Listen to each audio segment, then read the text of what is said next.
A U.S.-based private charity's plan to deliver aid to Gaza is drawing criticism from the United Nations and others. The Gaza Humanitarian Foundation, established in February 2025, says it will rely on U.S.-based contractors to guard aid hubs in the besieged region and take over the distribution of food, medical supplies, and other essentials. According to reports, if the Palestinians in Gaza want food, they will be forced to move south into a zone cordoned off by Israel's military. Israel has cut off all other food and aid into the region since early March.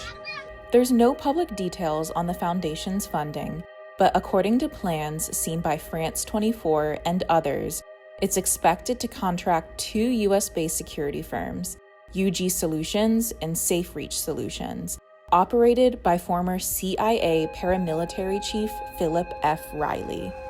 The newly proposed plan, obtained by multiple media organizations, includes 4 distribution sites that will each serve 300,000 people.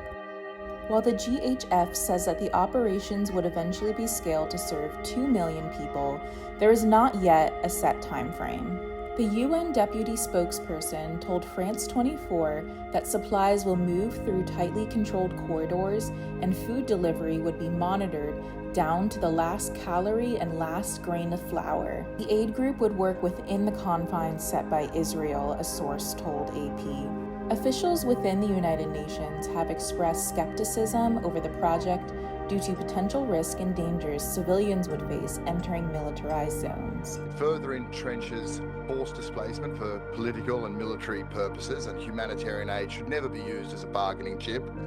The most vulnerable people, the elderly, children with disabilities, sick and wounded, who cannot travel to these designated zones will face horrendous challenges in getting aid. The UN also says this plan risks separating family members and is not enough to meet the needs of all 2.1 million people in Gaza. However, in a warning to the UN Security Council, Steve Witkoff, the U.S. Special Envoy to the Middle East, said that if the United Nations does not accept the plan, the U.S. would cut funding to UN agencies.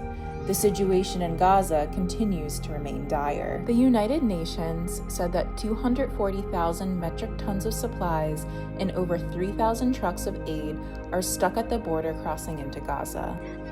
Another UN aid agency says the lack of supplies have forced over 80 community kitchens to shut down. More than 71,000 children and over 17,000 mothers in Gaza face acute malnutrition, according to the UN.